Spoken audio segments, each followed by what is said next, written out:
Yeah. Okay. Need time to warm up. Yeah. But it's right there. We can look at this screen for a moment. Just step back. Can anyone Yeah, this is actually let everyone see? the library, or the old library. They outgrew it and they had to move someplace else. But and I had never actually been to San Diego, although when I'll tell you while we're waiting for the screen to come back up my own personal story about my education, because it's instructive. I started going to a small private liberal arts college in the state of Maine. Which, do you have a map of the United States here anywhere? No? If you had a map, and this was the United States, Maine would be up in the far northeast. It's up on the Atlantic Ocean. It's a cold part of the United States, but I don't mind that. It wasn't. Boston, I believe. It's not too far from Boston, about 4 or 5 hours. It's not unusual for students in the United States. In fact, it's typical for them to go away from home to go to college. They don't generally live at home and go to school. Many students, most students, I think, go someplace else. I grew up in Massachusetts, which is also in the Northeast, but it was about 4 or 5 hours for me to get to my college, which meant that I couldn't get back and forth in a day. So I would only come back on big holidays. But that's pretty normal. Students live in housing with other students. And frequently it's the first time that they've been away from home, that they haven't lived at home. So they have to deal with freedoms.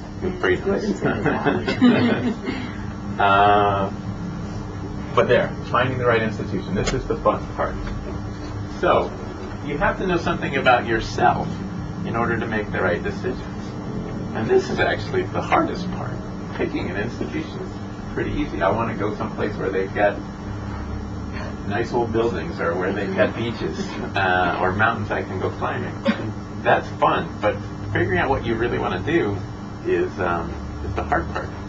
And so you have to figure out your interests and goals, and then you research the graduate programs and you do the advising essentially. Okay.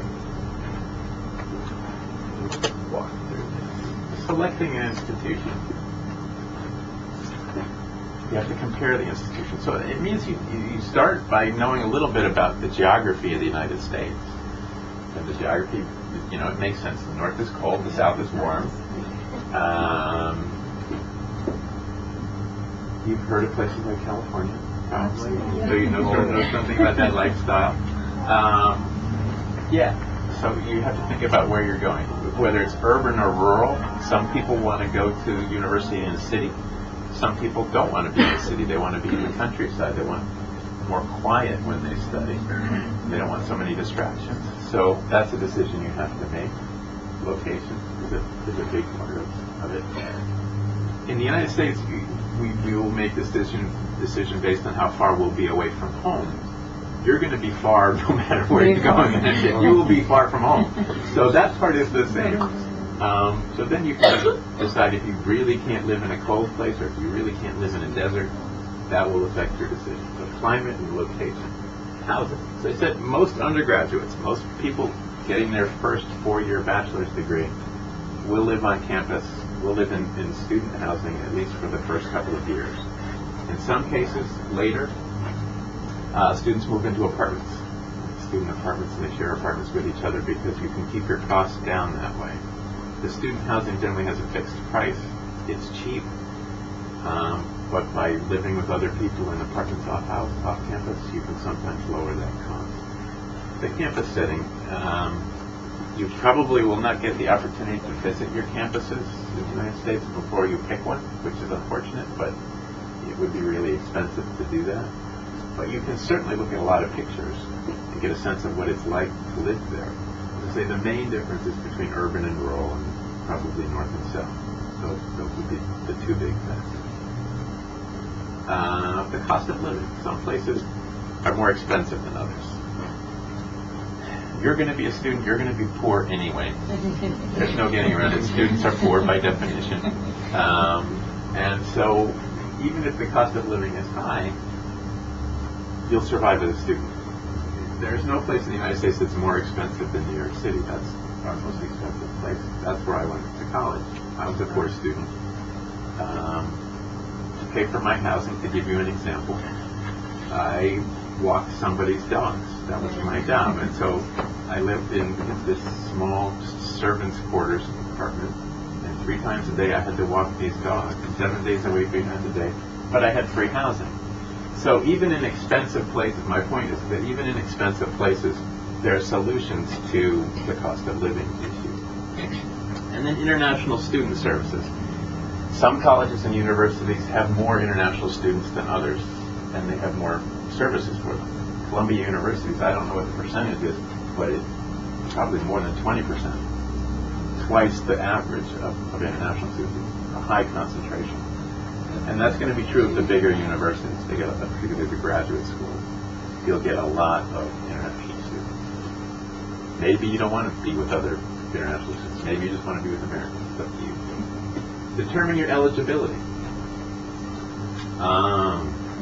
This is where you need to study hard. You need to master English very, very well. And you need to have some insight into your own financial resources. How much money do you have to spend on this? And now, this is why it's good that you're 15 years old and you're here, because you need to know about the deadlines and the sequencing, the application requirements, the availability of funding, and the visa timeline. All of these things have to be lined up well in advance. This is just a nice slide of some universities in the United States. They both happen to be in Utah. Brigham Young is a private university. The University of Utah is a public university. One of the things I haven't talked about very much, but it is a difference. There are 2 kinds of institutions in the United States, private and public. Private ones are privately funded. They have endowments. They take money from their students. They get donations. That's how they're funded. Public ones are funded with tax dollars, typically state tax dollars. So yeah. How do you get information? The best place to start is this first website here, educationusa.state.gov. NIMAC can help you work with that if you want to come here and study that page. But that's an overview of education in the United States. You get everything there.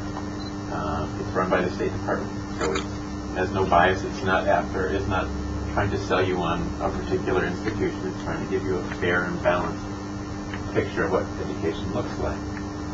Then once you've sort of looked at the universe of what's out there, what's possible, you narrow it down to some schools that caught your eye. You say, oh, that one looks interesting. Let me look at that.